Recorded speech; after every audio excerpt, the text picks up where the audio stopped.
Graças a Deus. Que o Espírito Santo, em o nome do Senhor Jesus, venha abrir o entendimento de todos os participantes dessa programação, para que ninguém fique sem entender a palavra e a vontade de Deus para a sua vida. Graças a Deus.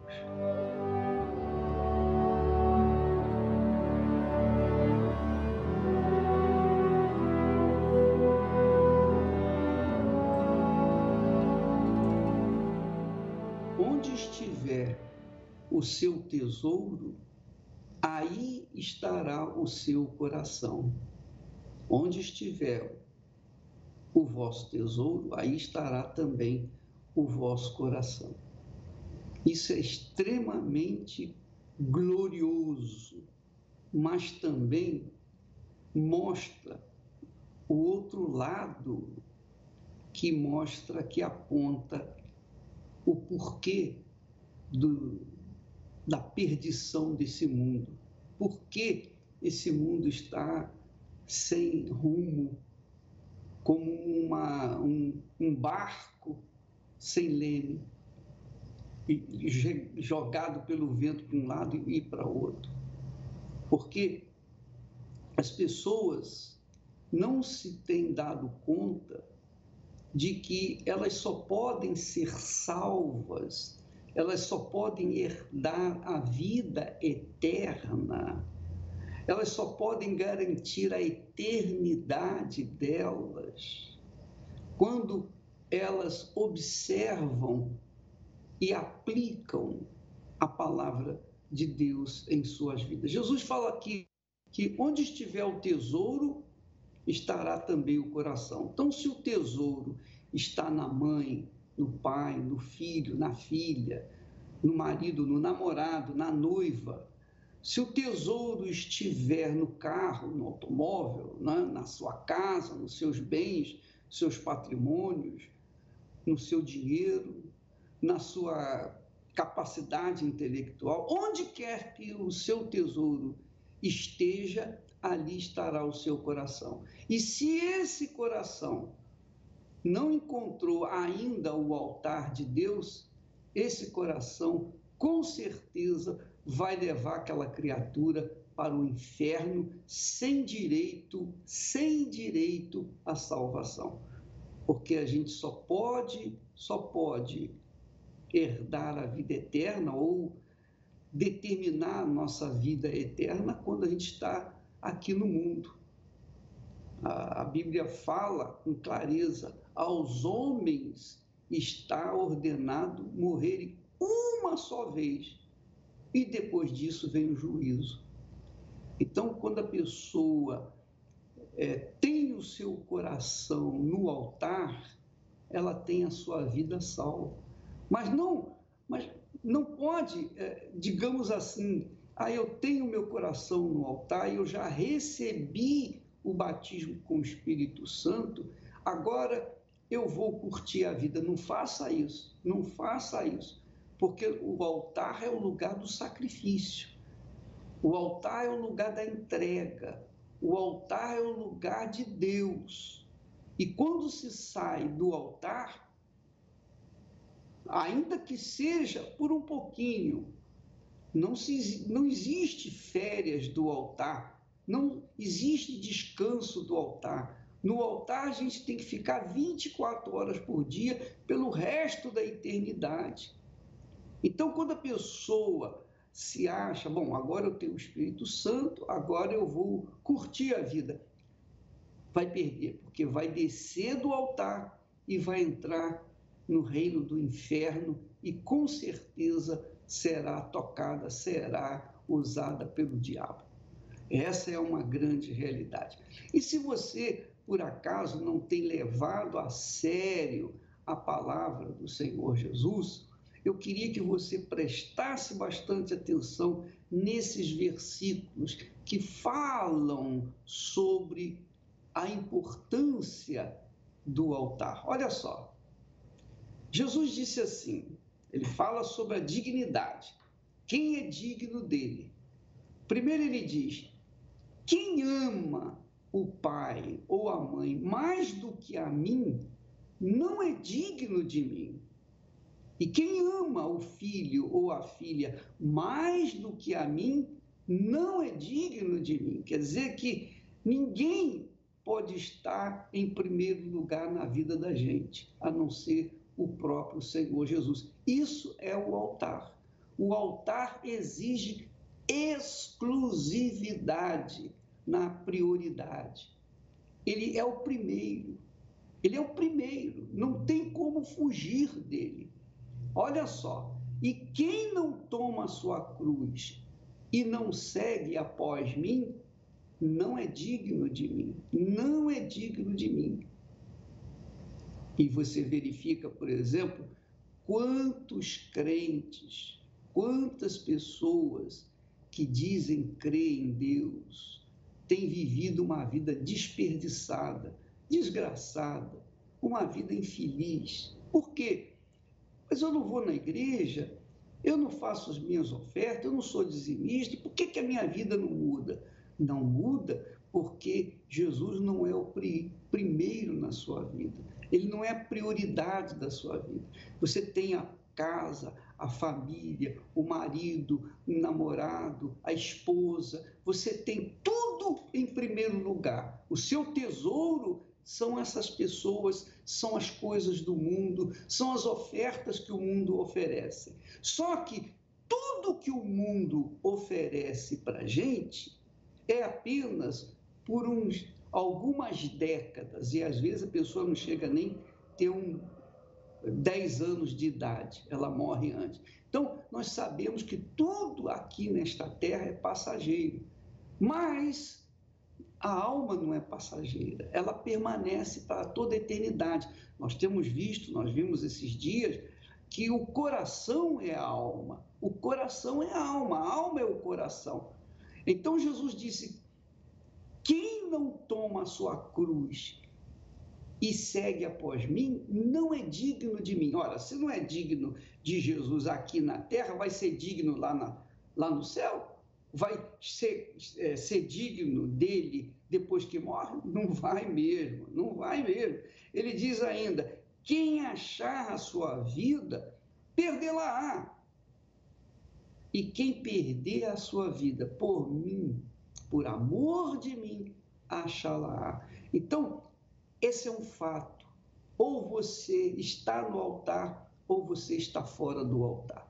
Se você está no altar, você se enquadra perfeitamente dentro desses textos. Completamente. Mas se você não está inserida dentro desses textos, então você está fora do altar. Ah, mas eu fiz meu sacrifício.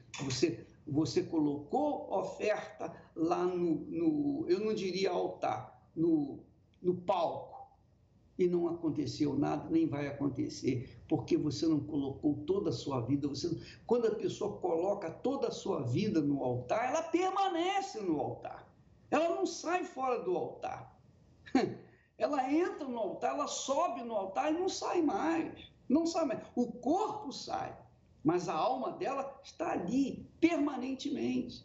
Então, ela faz do Senhor Jesus o primeiro na sua vida. Primeiro do que mamãe, do que papai, do que filho, do que neto, do que o futuro. Primeiro do que a profissão. Primeiro do que o dinheiro. Primeiro do que o automóvel. Primeiro do que tudo que você pode ver nesse mundo. Tudo que o mundo oferece. Todas as pessoas, filhos, tudo que esse mundo oferece para a gente tem que ficar em segundo plano. Se não for assim, se Jesus não for o primeiro na sua vida, minha amiga e meu amigo, não há salvação para você.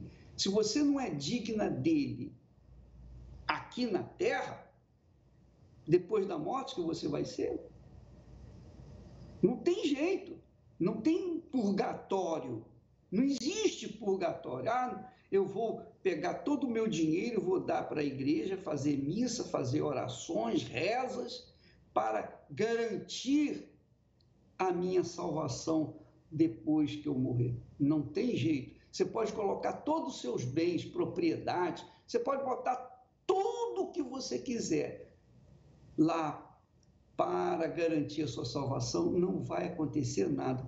Você, quando morrer, se você não colocar o Senhor Jesus Cristo o primeiro na sua vida, você vai para o inferno, com todas as suas rezas, missas, com todas as suas ofertas, com tudo que você deu, com todas as suas, digamos assim, obras de caridade. Não tem salvação. A salvação só é possível quando a gente toma a decisão aqui na terra. Toma a decisão aqui. Quando a gente sobe no altar e fica no altar, permanece no altar. Eu estou falando isso para você, porque nós temos visto até pastores, bispos, que um dia foram cheios do Espírito Santo, pessoas cheias da presença de Deus, que ajudaram tantas outras pessoas, mas muitos deles cochilaram na fé, estavam no altar, mas resolveram pedir licença e tirar digamos assim, um dia de folga do altar.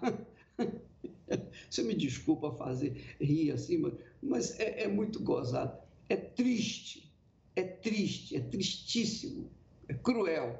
Mas a gente acaba rindo porque é assim que as pessoas tolas pensam. Os tolos, os loucos pensam dessa forma. Eu vou tirar férias. Eu não vou mais frequentar a igreja durante um tempo, vou dar um descanso para a minha alma. Aí é que está. Essa é a voz de Satanás. Satanás trabalha com sentimento.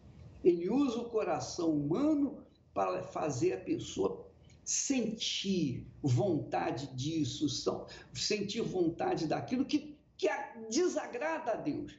É claro, quando você deixa o altar, quando você sai um pouquinho do altar, você perde o direito à proteção do altar. É como diz o texto sagrado, você conhece o Salmo 91, aquele que habita no esconderijo do Altíssimo. O que habita é aquele que fica, que permanece. Não é o que vai no esconderijo do Altíssimo e sai, não. Diz o texto bem claro, o que habita no esconderijo do Altíssimo. O esconderijo do Altíssimo é o altar. Quem habita no altar está seguro, tem a proteção divina. Quem habita no altar está firme, alicerçado na rocha. Venha o que vier, venham os problemas que vierem, nada vai abalar aquela criatura, porque ela está sob as asas do Altíssimo. Então, minha amiga, não basta que você saiba, meu amigo, não basta que você saiba que aquele que habita no abrigo de Deus, a sombra do Senhor descansará. Não, você tem que estar lá. Você tem que estar lá. Eu tenho que estar lá. Eu não posso tirar férias nem um dia, nem uma hora, nem um minuto, nem um segundo do altar. Aliás, é o que o diabo tem feito nos dias atuais. Quando manifesta na igreja, o pastor manda ficar de joelho, faz isso, faz aquilo, e ele obedece. Mas ele também faz uma ameaça. Olha, se você sair do altar, se você deixar o altar por um segundo, eu pego você. E é um fato. Então, pastores, bispos, obreiras, obreiros, pessoas que eram da fé, deixaram a fé por um momento, para se divertirem com o mundo. Pronto, perderam. E para voltar é uma dificuldade. Então, minha amiga e meu amigo ouvinte, se você está me ouvindo e ainda não está seguro da sua fé, porque quando você está no altar, você fica tranquilo, você está seguro. Você está seguro de que o seu nome está escrito no livro da vida. Agora, se você saiu do altar, o seu nome é apagado do livro da vida. E aí você perde. Então, Jesus disse, onde estiver o seu tesouro, aí estará o seu coração. Em outras palavras, onde estiver o seu tesouro, aí está a sua alma. Onde estiver o seu tesouro, estará também a sua salvação ou a sua perdição. Depende de cada um de nós. Cada um tem que tomar a sua própria decisão, cada um tem que entender e colocar isso em prática. Colocar a sua vida no altar e nunca, nem pensar, nem esboçar um pensamento de querer sair. Porque o dia que sair do altar, já era. Jesus disse, quando o espírito imundo sai do homem, ele anda por lugares áridos, procurando descanso, mas não achando, ele volta e vendo a casa vazia, chama outros 7 piores do que ele e tornam a entrar naquela vida. E o estado daquela criatura se torna 8 vezes pior do que era antes. 8 vezes pior do que era. Ela estava no altar, mas saiu do altar por um instante, vieram 8. Quando ela subiu no altar, o único demônio que estava na vida dela saiu. Mas quando ela saiu do altar, vieram 8 piores. E a pessoa fica desesperada. Pense nisso, minha amiga. Vamos ler os textos aí da dignidade que nós temos que ter para estarmos com o Senhor Jesus. Vamos ler, por favor. Quem ama o pai ou a mãe mais do que a mim, não é digno de mim. E quem ama o filho ou a filha mais do que a mim, não é digno de mim. E quem não toma a sua cruz e não segue após mim, não é digno de mim. E quem acha a sua vida, perde-a, vai perdê-la. E quem perde a vida por amor de mim, acha-la. Esse texto aí já fala mais do que claramente. Graças a Deus. Eu queria que você analisasse comigo, pensasse nesse testemunho que nós vamos colocar agora. O Isaac, um rapaz de 18 anos que foi traficante, foi preso, enfim, teve uma vida infernizada. Mas ele teve um encontro com Deus, recebeu o Espírito Santo. Ele teve uma transformação de vida, porque o Espírito de Deus está buscando pessoas sinceras. E essa música que nós ouvimos agora, ela diz muito a respeito da sinceridade. Então, preste atenção àquilo que Deus fez na vida do Isaac, para você avaliar a sua própria vida. Vamos assistir.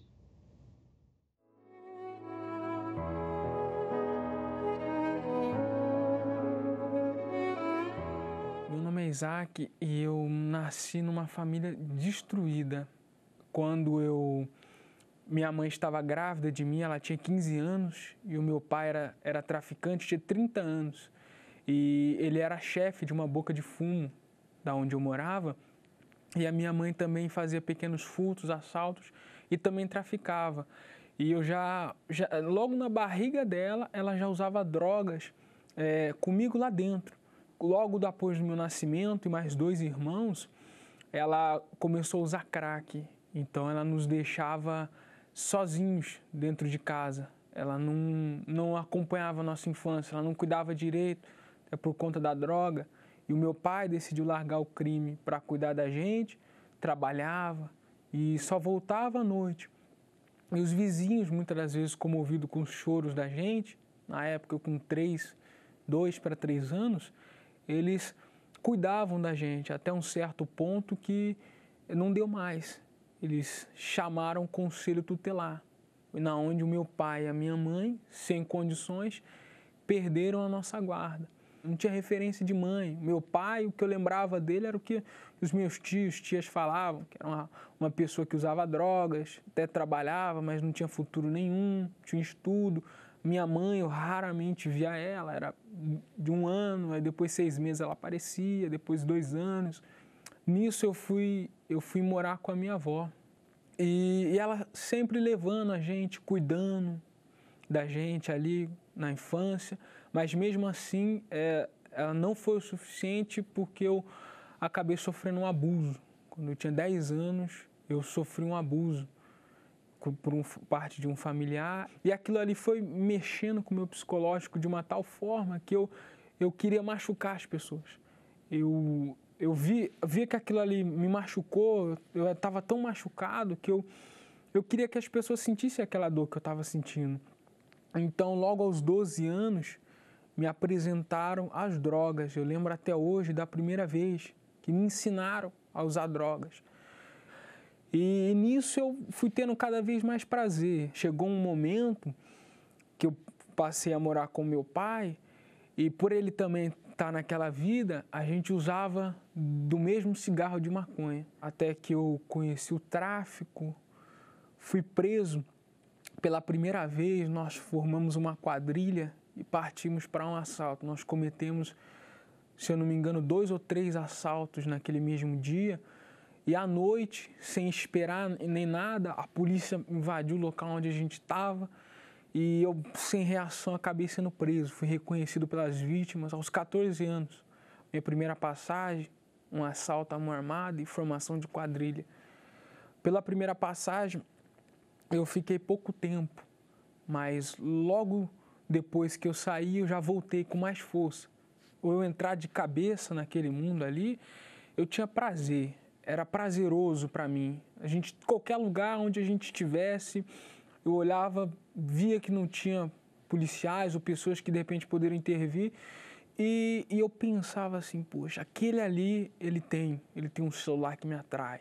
Aquilo ali eu vou ter um dinheiro a mais. Eu quero ver ele tirar a carteira e me dar. Eu quero tudo que ele tem. Eu fazia pela droga para ter o dinheiro, para ostentar, sim. Mas era algo, uma mente criminosa, pode-se dizer. Aquilo ali me satisfazia. Era uma forma de preencher aquele vazio que eu tinha devido a tudo aquilo que eu tinha passado. Poucos meses depois, eu fui preso de novo, com 14 anos ainda, e foi um outro assalto. E naquele eu fui preso, levado à Fundação Casa. Eu só fui cair a minha ficha quando eu estava lá dentro. Eu achei que seria como outro, poucos dias e depois ia sair e voltar a cometer novamente. Mas quando eu cheguei na Fundação Casa, aquele lugar, aqueles garotos ali, que caiu a minha ficha, eu falei, puxa, agora eu estou aqui dentro. E ali eu nunca me imaginava, passou um filme na minha mente do que aconteceu lá no passado, com a minha mãe, com os meus pais, o abuso. À noite era onde vinha aquela angústia, aquele medo. Poxa, eu estou aqui, longe dos meus pais, um garoto com 14 anos. Era uma noite atrás da outra, mais angustiante. Até que eu fiz uma oração. Poxa, meu Deus, me tira daqui. Mas era uma súplica da minha alma, porque ela estava já cheia daquilo ali. Aquilo ali já não estava fazendo mais bem, como se ela estivesse intoxicada de tanta maldade, de tanta crueldade, de tudo aquilo que eu estava fazendo. E até que depois dessa oração, foi passando-se os dias, eu fui julgado. E Deus me respondeu. Ele, de uma forma que eu nem imaginava, ele trouxe os voluntários do trabalho da Fundação Casa lá para dentro. Um daqueles voluntários, ele falou assim, olha, ele sabe que se ele morrer agora, a alma dele não vai subir, não vai ter a sua salvação. E eu não perdi tempo, isso aconteceu na sexta-feira, a reunião era no sábado. Eu fui. Eu falei, não, eu quero uma vida nova. Eu lembro que no primeiro dia eu me batizei, eu pedi para me batizar, porque eu sabia que aquilo ali não ia me render mais futuro. Eu subi daquelas águas um novo Isaac. eu subi diferente. Eu já não queria mais as drogas, eu já não queria mais o tráfico, o roubo. Aquilo ali não fazia mais prazer, não me trazia mais prazer. Eu já não tinha mais vontade de fazer aquilo ali. O que eu queria era alimentar minha alma. Da mesma maneira que eu acordava e usava a droga, eu acordava e fazia uma oração. Eu pedia a Deus ajuda, porque eu sabia que lá fora eu ia enfrentar de novo aqueles mesmos problemas, as mesmas situações, os amigos mais fortes ainda me chamando, e eu sozinho não ia conseguir suportar. Então eu pedia. Eu lembro que eu fiquei 4 meses ainda recluso e já tinha me batizado. E foi muito importante, porque 2 meses antes de eu sair, eu recebi o Espírito Santo lá dentro. Foi numa quinta-feira, eu lembro como se fosse hoje. Na quarta-feira tinha reunião e o pastor que estava fazendo aquela reunião, ele falou uma palavra que me marcou muito. Aquela palavra dizia que a gente tinha que buscar a palavra de Deus como uma criança busca o leite da mãe. E eu lembro até hoje o raciocínio que eu fiz, porque eu imaginei uma criança pedindo para a mãe ser amamentada. Ela não ia ficar quieta, ela não ia se deixar simplesmente por qualquer distração. Ela ia a fundo até conseguir o leite. E foi o que eu fiz. Naquela quinta-feira eu não era acostumado a acordar mais cedo, eu acordei mais cedo, eu fiz uma oração que me fez levantar, que me fez ir para a escola, lá ainda diferente, e no banheiro da escola eu fui e eu busquei ali o Espírito Santo, e o Espírito Santo veio sobre mim. Foi algo totalmente diferente. Ele entrou muito mais a fundo do que a droga. Ele passou pelo meu subconsciente e entrou na minha alma. Aquilo ali foi algo transformador. Eu vi vida. Naquele momento eu soube, eu tive certeza. Poxa, Deus existe e Ele está comigo. Foi como se não, Ele me abraçou. Naquele momento ali, eu ouvi nitidamente no meu subconsciente Ele falando, eu sou contigo. E foi algo que até hoje eu não esqueço os detalhes daquele momento. Me fez naquele banheiro, aquele lugar sujo, as pessoas entrando ali, e eu sussurrando baixinho, pedindo a Ele mais. Foi algo diferente. Eu tinha 15 anos na época e eu saí dali, eu não vi a hora de falar de Jesus para as pessoas. Eu queria passar para elas a mesma alegria. Eu lembro que eu ficava, o tempo que eu tinha, eu ia nos internos que estavam junto e falava para eles de Jesus e mostrava para eles. Eu estava lá dentro, preso aos olhos físicos, mas eu tinha conquistado a minha libertação, eu estava livre, o meu espírito era livre, eu me via outro jovem, outro homem. Quando eu saí e os jovens que andavam comigo, que roubavam, que fazia parte da mesma quadrilha, e eu levei um deles para a igreja, ele foi o caminho todo olhando para mim e falando, eu não acredito, como que ele pôde mudar daquela forma. Hoje já se passaram algum tempo e aquela mesma alegria não passou, não foi uma alegria de momento, uma alegria que eu tinha nas drogas que eu precisava usar de novo, não. Não passou, não passa, cada dia pelo contrário ela acrescenta mais. Hoje eu enfrento as dificuldades da vida, não me refugiando num cigarro de maconha, numa carreira de cocaína. Hoje não. Hoje eu vou até Deus. Hoje eu tenho Ele como meu amigo particular. Hoje eu trabalho, hoje eu tenho a minha família, eu ajudo ali eles. Eu que trazia desgosto, hoje todo mundo olha para mim e fala, eu não imaginava. Pensavam que eu ia ter o mesmo futuro dos meus familiares, preso na penitenciária, e hoje eles olham para mim e não acreditam. Fica uma interrogação na cabeça deles. Poxa, como que pôde haver essa transformação? Eu via ele perturbado, sem perspectiva de vida, sem futuro, sem querer estudar, e hoje uma nova criatura, uma nova pessoa. As pessoas que trabalham comigo veem que hoje eu sou dedicado, hoje eu me empenho no que eu faço, hoje eu sou diferente. E eu tenho a mais absoluta certeza de que aquele que que da mesma maneira que se entregou, seja para os vícios, seja para o que quer que esteja passando, se entregar para Deus, de fato e de verdade, Deus vai causar essa mesma transformação, essa mesma mudança, esse mesmo milagre. Ele dá vida. Enquanto esse mundo só oferece morte, Deus traz vida. E hoje eu tenho essa vida e não abro mão dela por nada. É o altar. O altar é o Senhor Jesus fisicamente falando. É o Espírito Santo fisicamente. Todo mundo pode ver o altar, mas o espírito do altar só entra naquelas pessoas que são sinceras, verdadeiras, transparentes, sem maquiagem, sabe? Sem nada que possa impedir ou maquiar aquela entrega. Nós temos esse rapaz, o Isaac, mas também temos um outro rapaz também que era também traficante e que também foi transformado, é o Lucas Gabriel. Vamos assistir o seu testemunho.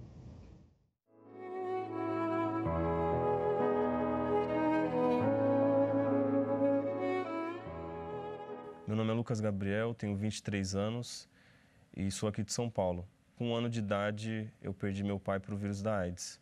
Com o passar do tempo, foi apresentado o cigarro, a maconha e quando eu fui ver, eu já estava viciado. Cheguei a ficar viciado. Não trabalhava, não tinha como manter meus vícios e nesse mundo de balada, de prostituição, de drogas, eu conheci o tráfico de drogas. Ali eu tinha tudo em si. Conquistei muitas coisas, ganhava muito dinheiro, tinha mulheres, saía com várias garotas de programa, virei gerente do tráfico de drogas, tinha pessoas que trabalhavam para mim, consegui a liberdade provisória. Saindo, eu voltei a fazer novamente tudo errado. E chegou um certo ponto que eu não servia mais para o tráfico, porque estava viciado, não tinha mais um caráter, não pensava mais em nada, é só a droga. A droga era o meu Deus, aquilo era tudo para mim, né? E planejava várias vezes, eu desejava a morte, eu pedia a morte. Eu falava para Deus até, meu Deus, me mata, eu não sirvo mais para nada. Por que tanto sofrimento, né? O porquê, eu não entendi o motivo. Um certo dia, minha mãe sempre ouvia as mensagens do bispo, a palavra amiga, e eu fiquei esses 7 dias dentro do quarto. E eu ouvia referente a uma vigília que teria. E uma amiga me convidou. O que foi passado ali foi diretamente no que eu precisava, naquilo que mais me afligia. E eu vi uma solução. Nesse 1 mês que eu fiquei dentro da igreja e ouvindo aquelas palavras, criou uma fé, nasceu uma fé novamente dentro de mim. E aquilo que parecia muito distante, na verdade, estava mais próximo de mim do que eu imaginava. Tirei aquele dia como o dia da minha mudança. Eu não queria sair dali como aquele mais um que eu era, cheio de traumas, no passado cheio de complexos. Então eu falei com Deus. Nesse 1 mês dentro da igreja, por incrível que pareça, eu nunca tinha orado sequer. O pastor orava e tudo, mas eu ficava com minhas mãos na poltrona, de cabeça baixa, sem falar nada, porque eu não me sentia digno de falar com Deus. Eu sabia que existia um Deus, mas por tantos pecados que eu tinha cometido, por tantas falhas que eu tinha, pela vida que eu passei, para mim não teria mais solução. E nesse dia foi o primeiro dia que eu falei com Deus. Realmente, contei toda a minha situação. Eu falei, poxa, meu Deus, eu não tenho nada, não tenho R$1 no meu bolso. Mas a partir de hoje eu me torno dizimista. Eu não tenho nada para te oferecer, mas toda a minha vida eu entrego para o Senhor. Mas a partir de hoje, se eu receber essa força, porque eu ouvia, o pastor falava, recebereis poder ao descer sobre vós o Espírito Santo. E eu queria essa força. E ali chegou ao meu ouvido, existe solução. Eu sou contigo, não uma voz audível, mas no meu intelecto, eu sou contigo. Então, tudo mudou. Naquele momento, eu senti o Espírito Santo entrando dentro de mim, aquela força, aquele poder realmente entrou. Porque eu era fraco, eu chorava em si, mas não foi o choro que trouxe essa certeza. Mas aquela força que tinha dentro de mim, aquela, sabe, eu sempre pensava assim, eu vou parar, mas pode ser que 2, 3 dias eu caia de novo, de que adianta? Só que dentro de mim eu recebi aquela força, você não vai mais errar, porque eu sou contigo. Aquela voz mudou toda a trajetória da minha vida. Aqueles anos de complexos, de tantas coisas erradas que eu fiz, ficou para trás. Ali eu tive uma novidade de vida, era como se eu tivesse nascido realmente de novo. Então, minha vida mudou, nasceu uma paz dentro de mim, a depressão saiu, tudo saiu. Cheguei para minha mãe, pedi perdão para ela, dei um abraço, sorrindo, porque eu nem sorria, não tinha nem expressão em mim. Minha vida realmente mudou. O Espírito Santo, ele transformou 100% a minha vida. Eu ganho almas através disso. Quando eu recebi o Espírito Santo, cresceu dentro de mim esse desejo de salvação. Eu luto para ser feliz no meu trabalho, para ser feliz com a minha mãe, para ser feliz do modo geral. Mas eu deixaria tudo para viver em prol das almas, porque eu sei que tem muita gente sofrendo da maneira que eu sofri. Então, nada se compara com o Espírito Santo. Ele é minha base, ele é que me guia, ele que me leva à salvação, ele que me mostra a lidar com a minha família, nos meus afazeres pessoais. E ele é meu tudo, né? Tu e somente Tu és digno, grande, glorioso, magnífico, todo-poderoso. Mas, por mais que as nossas palavras possam exprimir os nossos sentimentos, ainda assim, elas são poucas diante da grandeza do Senhor, ó meu Pai, agindo na vida dessas criaturas que não tinham qualquer perspectiva de vida, qualquer esperança. Muitos estão agora, nesse momento, também pedindo a morte, pensando que não tem mais saída. Mas quando nós olhamos para Ti, quando nós meditamos na Tua palavra, quando nós verificamos, conferimos que o Senhor sofreu, gemeu, foi sacrificado justamente para nos trazer a vida e vida com abundância. Quando isso acontece, meu Pai, então cai a ficha.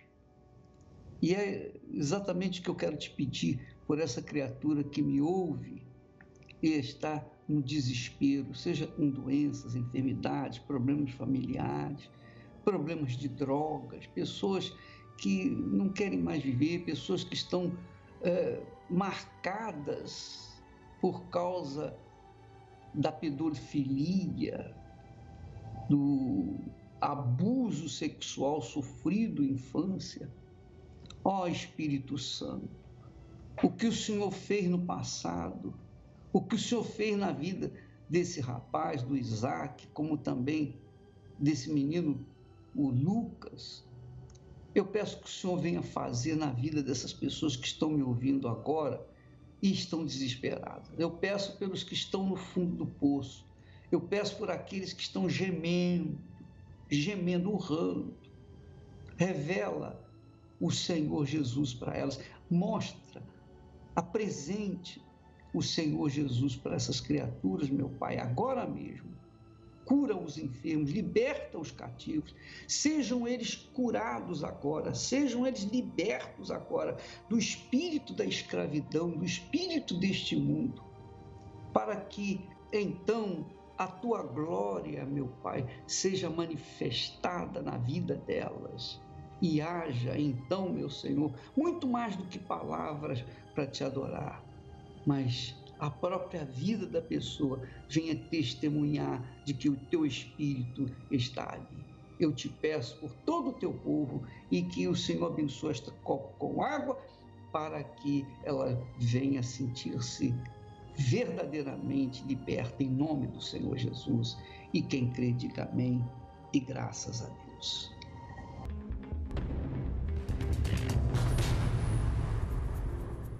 Meu nome é Viviane Pires, eu tenho 33 anos, sou formada em Direito e eu tive várias experiências negativas, né? Eu ouvi muito falar da Igreja Universal. Algumas vezes eu até comemorei com algumas notícias falsas e que eu acreditava ser verdade, por a mídia envolver de tal forma a aparentar que ali era um lugar onde fazia lavagem de dinheiro, onde tirava o que as pessoas tinham, chegavam com uma dor, chegavam com uma angústia e ali havia aproveitadores, né? Ali eles aproveitavam a dor do outro para arrancar dinheiro. Dinheiro, imóveis e veículos acabam sendo entregues. Quando a gente ficou sabendo, né, do estádio do Maracanã, que encheu, que os bispos saíram com malas de dinheiro, sacolas de dinheiro, mais uma vez foi o assunto da nossa casa, foi um debate, né? Olha, tá vendo? Ele é um pilantra, ele é um sem vergonha, tá tirando dinheiro do povo, e o povo que já não tem nada ainda vai lá assistir, vai lá dar dinheiro para fazer lavagem de dinheiro. Era isso que a gente pensava. Para mim era um enriquecimento ilícito, totalmente. Se fosse para condenar ele, eu condenaria sim, com certeza, com o meu pensamento de antes, com o pensamento que a mídia me trazia, com o pensamento que vinha de fora, não o meu pensamento, não a minha cabeça pensante, o meu raciocínio. Quando passou aquelas pessoas, né, orando fora da delegacia, então assim, tinha dois pensamentos. Estão pagando, tá vendo? A igreja tem tanto dinheiro que está pagando para esse povo ficar aí. E ao mesmo tempo vinha o pensamento, mas quem ia se propor a um papel tão ridículo? Então assim, por mais que as evidências fossem claras, a gente ainda preferia pensar o negativo, né? Porque era o que a mídia nos trazia. Então, mediante um episódio, né, muito triste da minha vida, a gente passou a procurar ajuda em todos os lugares. Todas as igrejas, denominações, centro espírita, quem lê carta, quem lê tarot, tudo. Até que a gente chegou no último lugar, que foi a Igreja Universal. A gente chegou com um vazio tremendo, que era o vazio da perda e, consequentemente, uma vida econômica assim, horrível, porque o sustento, quem mantinha era o meu pai. Então, assim, a morte dele trouxe tudo de ruim que lá fora as pessoas vivem. Era um desespero, era uma tristeza profunda e ainda chegamos e falamos, olha, pior não vai ficar. Era a última porta mesmo. Então, foi um conflito, porque a gente chegou e a gente tinha o nosso fator crítico muito alto contra a igreja. A gente foi acolhida, assim, sem ninguém nunca perguntar quem éramos, por que estávamos, o que estava acontecendo. A gente simplesmente sentiu que ali alguém buscava por nós, né? Sem preconceito, sem nunca perguntar se a gente falava bem, se aceitava, se não aceitava. A gente encontrou um lugar de portas abertas. Então eu me lembro muito bem de uma vez que eu falei, mãe, vamos, porque lá eu não choro. Dentro da igreja eu não chorava, eu sentia paz. Então, mesmo com a crítica, né, e vendo aquele acontecer, aquele agir dentro de cada uma de nós, a gente passou a vir e por algumas vezes até esconder que vinha, porque eu tinha vergonha de dizer que eu ia na Universal. Assim, como que eu vou dizer que eu vou na Universal? Então eu tinha vergonha. Às vezes eu falava, você vai na Universal? Eu falava, não, disfarçava. Eu falava, não vou, você estava passando em frente. E aos poucos, a nossa vida foi transformada. Deus foi restabelecendo tudo que hoje a gente tem. A gente tem casa própria, carro importado, 2 lojas. Eu sou formada em Direito, minhas irmãs são formadas, uma em Administração, outra está fazendo Engenharia. Então, assim, minha mãe está se formando em psicóloga.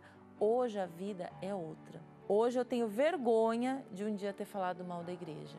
Eu tenho vergonha porque eu era um fundamento do outro, de outras pessoas, da mídia, de pessoas que nunca puderam e tiveram a chance de ter o encontro que eu tive, de saber onde buscar a vida e a salvação.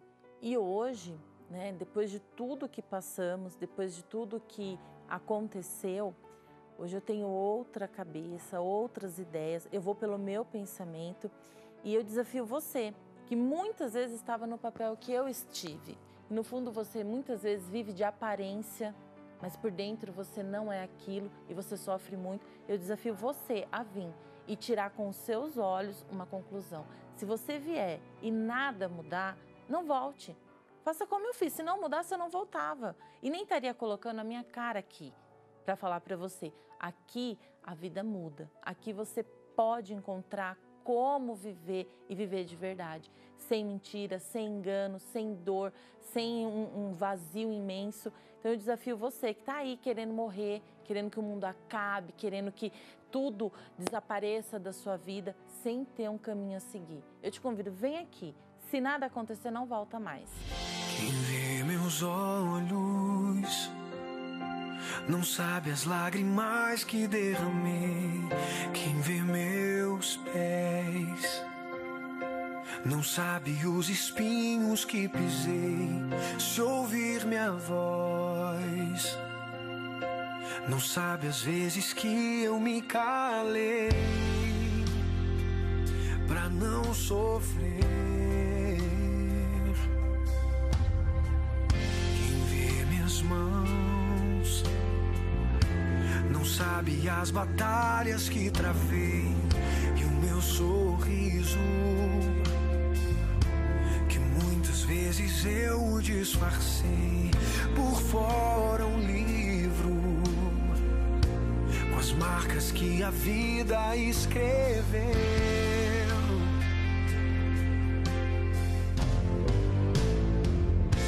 E diante das coisas que eu não pude evitar, eu encontrei abrigo até tudo passar. Na vida tem um tempo pra sorrir e pra chorar, mas em tudo eu vejo as mãos do meu Deus a me guardar. Meu passado é uma história, meu futuro está sendo escrito por um Deus que cuida de mim com muito amor. Já passei por coisas da vida, hoje eu quero as coisas de Deus. Eu vou viver o sobrenatural. Meu passado é uma história, meu futuro está sendo escrito por um Deus que cuida de mim com muito amor. Já passei por coisas da vida, hoje eu quero as coisas de Deus. Eu vou viver o sobrenatural, mesmo depois de tudo que passei. É verdade, minha amiga, meu amigo. Tudo que nós passamos e que tanta gente passa nesse mundo, é muito gratificante ver quando a oração alcança o trono de Deus e traz a resposta, não apenas para mim, mas para aqueles que manifestam a fé no nome do Senhor Jesus. Jesus está vivo, e porque Ele está vivo e é o Todo-Poderoso, não é impossível para Ele, nem para aqueles que nele colocam a sua fé. Amanhã nós estaremos falando mais a respeito disso. Nós vamos ficando por aqui e até lá. Que Deus abençoe a todos em nome do Senhor Jesus.